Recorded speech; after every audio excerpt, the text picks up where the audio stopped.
بسم الله الرحمن الرحيم. وذكر فإن الذكرى تنفع المؤمنين.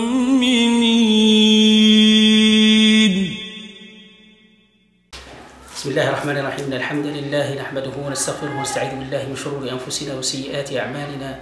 من يهده الله فهو المهتدي ومن يضلل فلن تجد له وليا مرشدا. وصلى الله على سيدنا محمد وعلى آله وصحبه وسلم.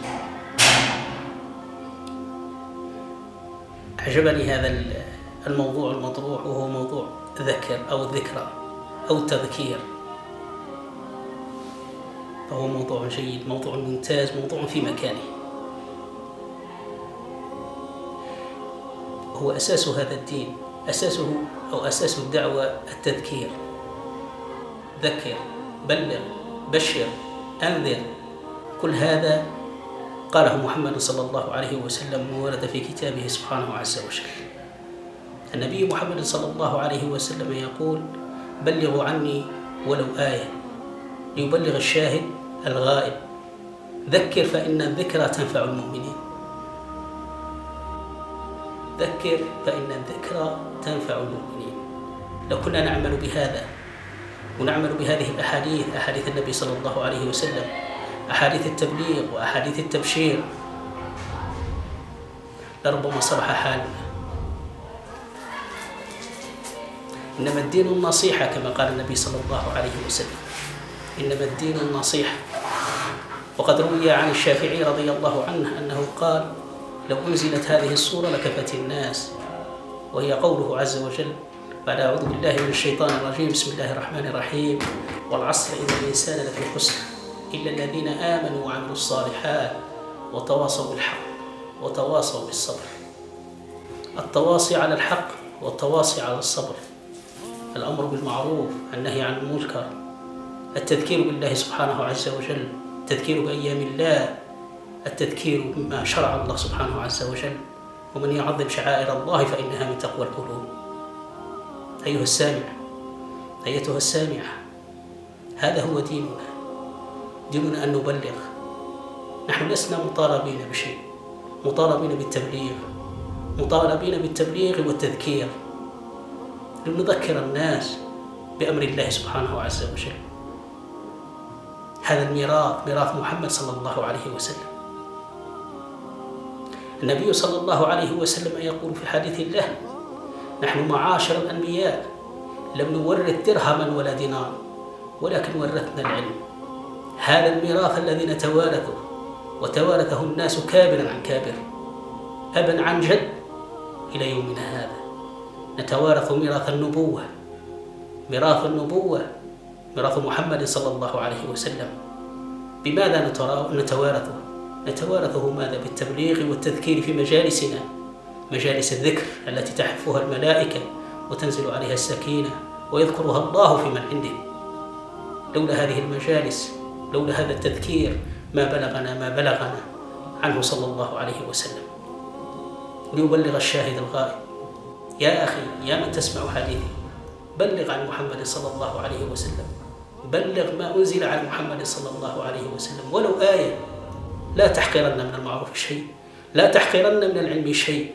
لا يشترط أن تحفظ 1000 كتاب أو أن تقرأ 1000 كتاب وتحفظ 1000 حديث. بلغ ما بلغك عنه صلى الله عليه وسلم. بلغ ما بلغك عنه صلى الله عليه وسلم. عسى الله سبحانه عز وجل أن يهدي بك، لا أن يهدي بك أحد خير لك من حمر النعوم، كما قال النبي صلى الله عليه وسلم في حديث الله صلى الله عليه وسلم. هذا هو الدين، دين محمد صلى الله عليه وسلم. هذا هو الميراث الذي نتوارثه. هذه الذكرى التي تنفع المؤمنين. ذكرى، ذكرى لي ولك، لنتذاكر في أمر الله. أتدري أن خير الناس من إذا رؤوا ذكروا وذكروا؟ هؤلاء هم خير الناس. خير الناس خير من ورث عن محمد صلى الله عليه وسلم. بلغ أن أبا هريرة رضي الله عنه دخل السوق فقال: يا أهل السوق، ما بالكم تبيعون وتشترون وميراث محمد صلى الله عليه وسلم يقسم؟ فقالوا: أين؟ قال: في مسجده. فترك أهل السوق سوقهم وذهبوا إلى المسجد، فلما دخلوه وجدوا حلقا ولم يجدوا شيئا مما ظنوا أنهم سيجدونه، فقالوا يا أبا هريرة أتكذب علينا؟ قال ما كذبت عليكم، هذا هو ميراث محمد صلى الله عليه وسلم، هذه الحلق، حلق الذكر التي يذكر فيها الله سبحانه عز وجل، التي يدارس فيها العلم ويدرس فيها.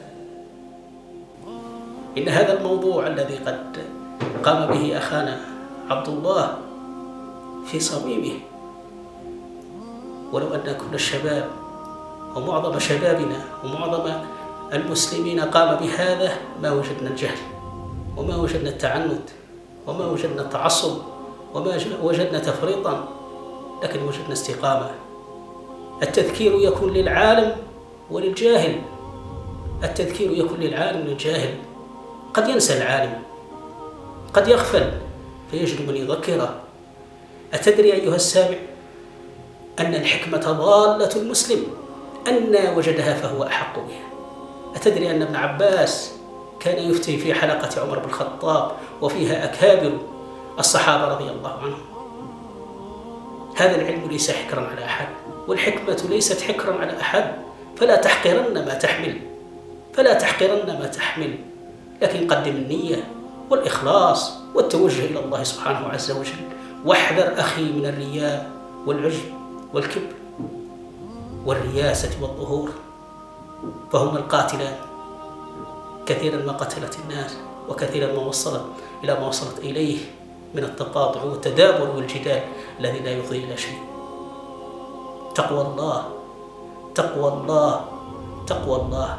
التقوى ها هنا، التقوى ها هنا أي في القلب، محلها في القلب.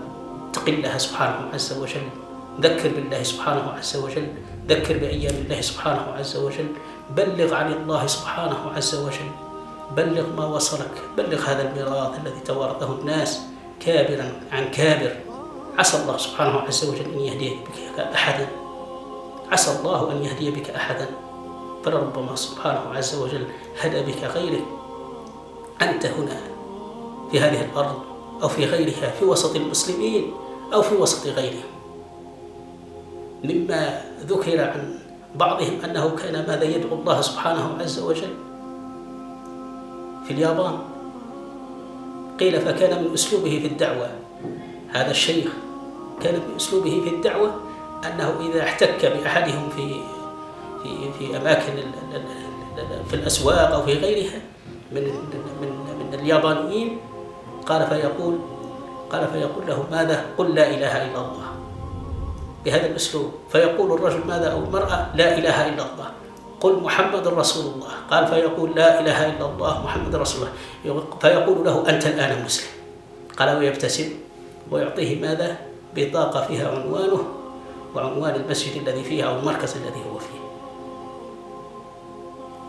قيل فكثير ما دخل، قيل أن هذا الرجل دخل على يده الإسلام 1000 رجل، 1000 شخص، 1000 شخص دخل على يده الإسلام بهذا الأسلوب الذي كان يعتمده ماذا في الدعوة إلى الله سبحانه عز وجل. لا تحقر، لعل الله سبحانه عز وجل أن يهدي بك الله سبحانه عز وجل أحد. الكلمة الطيبة كالشجرة الطيبة، أصلها وفرعها في السماء. كن لله سبحانه عز وجل، يكون الله سبحانه عز وجل معك. ادعو الله لله سبحانه عز وجل بالله وفي الله وعلى الله. كن مع الله سبحانه عز وجل يكن معك. قدم النية، قدم الإخلاص، قدم التوجه إلى الله سبحانه عز وجل وبلغ. بعد ذلك ماذا؟ العلم. العلم لا بد منه، العلم لا بد منه. ثق بما تحمل وبلغ، وليكن من قلبك إلى قلب الذي ماذا تبلغه بالإخلاص والتوجه إلى الله سبحانه عز وجل.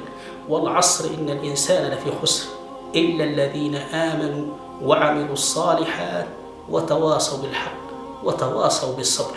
لنتواصى على الحق ونتواصى على الصبر ونعتمد النية. إنما الأعمال بالنيات وإنما لكل امرئ ما نوى. فالتذكير والتبليغ والتبشير والإنذار كل هذا في كلام الله سبحانه عز وجل وفي كتاب الله سبحانه عز وجل. بشروا ولا تنفروا، بلغوا عني ذكر فإن الذكرى تنفع المؤمنين. هذه الأساليب التي دعانا الله سبحانه عز وجل له بها، دعانا ماذا؟ لأجل ماذا؟ أن ندخل الناس إلى عبادة الله من دون عبادة العباد. يجب أن ندعو الناس لعبادة الله الواحد الأحد، نحررهم من عبادة الأصنام، الأصنام المعنوية والأصنام الحسية، إلى عبادة الله سبحانه عز وجل. المسلمين ودعوة المسلمين وهذا الميراث الذي أخذوه عن محمد صلى الله عليه وسلم ميراث فيه صلاح هذا الكون وصلاح هذه الأرض، وصلاحي وصلاحك وصلاح كل هذه المجتمعات. هذا الإسلام فيه النفع لي ولك ولكل هؤلاء